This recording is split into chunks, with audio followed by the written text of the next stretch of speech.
Саламатсыңарбы? Бүгүн силер менен орфографиялык эрежелердин ташымал боюнча сабагыбызды баштасак. Силер менен мугалим Рыскелдиева Аткүл Зарлыковна болмокчу. Ташымал сөздөр бир саптан экинчи сабакка муунга бөлүнүү тартиби боюнча ташылат. Китеп, боек, тоют айтылгандар мында демек бул жерде көрүнүп тургандай ташууга болот. Ал эми созулма үндү бир гана муун түзгөндүктөн созулманы бири-биринен ажыратып ташууга болбойт. Тоолордо деген үндүлөр турат, аларды бирге ташыганга болот экен. Бекинүүчү, зааркануучу деген сөздөрдө эле көрүнүп тургандай, созулма үндүлөрдү бири-биринен ажыратып ташууга болбойт, аларды бирге ташыйбыз. Ошондой эле бир муундан турган сөздөрдү бөлүктөргө ажыратып ташууга болбойт. Мисалы, жол, ар, эл, тан, таан, суук деген сөздөрдү көрүнүп тургандай, аларды бөлүп ташууга болбойт экен. Себеби бир муундан тургандыгына байланыштуу.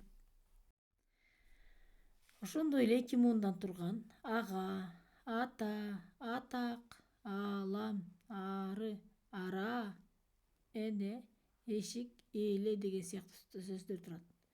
Имер сыяктуу сөздөр да мунун баардыгы ташымалдабайт экен. Анткени бул сөздөр бир үндүү табыштан турган муунун сап аягында калтырып, калган бөлүгү жаңы сапка ташып жазылбайт. Мисалы, ага, ата, атак деген сөздөр турат. Ысык, бул жерде көрүнүп турат, оона кандай кылып турат. Демек, мындай кылып бөлүп ташылбастан баардыгы бирге жазылат экен. Ташымал ошондой эле дагы ичкертүү ажыратуу белгилери өзүнөн мурунку үнсүз табыштан бөлүп ташылбайт.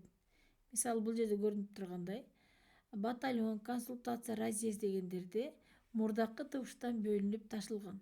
Мындай ташууга болбойт. Алар мурдакы турган үнсүз менен бирге чогуу ташылат. Ошондой эле ыяттошкон я, ю, е, ё тамгалары менен келген муундар бөлүнүп ташылбайт. Мисалы, та, я, бо, ё, ю, билей, чие, акация деп ташууга болбойт экен. Үндүү табыштардын арасына келген окшош эки үнсүз табыштар бири-биринен ажыратып ташылбайт. Мисалы, таккан деген сөздү көрдүңөр, ажыратып ташууга болбойт экен. Аларды так анан кан деп муун боюнча ташыйбыз. Канаттуу дегенде деле ушундай көрүнүш, канат анан туу кылып ташыйт экенбиз. Касса, мына булардын баары көрүнүп турат мисалдан, акыркында касса кылып ташыйт экенбиз. Ал эми башка тамгалары кыскартылган сөздөр, мисалы, Бириккен Улуттар Уюму, Кыргыз Улуттук университети, УАК, МАИ сыяктуу сөздөрдү мисалы бир саптан экинчи сапка ташымалдап жазууга болбойт экен. Себеби булар кыскартылган сөз болгондуктан аларды бирге гана жазыш керек экен.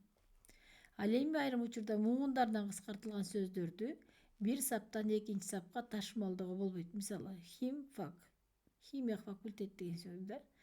МАМБАС, мамлекеттик басмакана.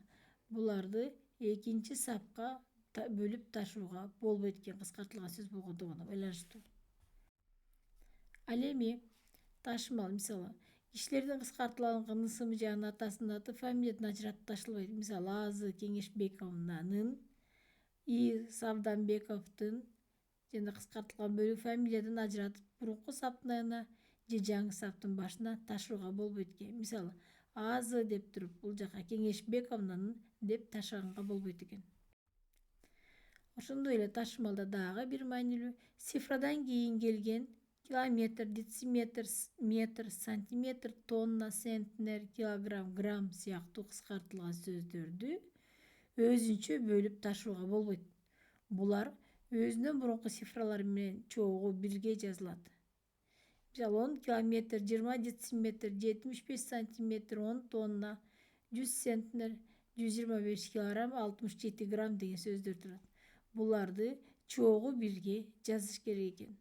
10, мисалы 10 деп туруп сиз дефисти коюп туруп километр деп ташууга экинчи сапка ыйгарууга болбойт экен. Бүгүн силер менен биз ташымалдардын кантип сөздөрдү ташуу керек, кайсы учурда ташымалда туура ишке ашырыла тургандыгын, айрым учурда муундардан тургандагы муундарды боюнча да ташымалдаганга боло тургандыгын силер менен бүгүнкү сабакта чогуу күбө болдук.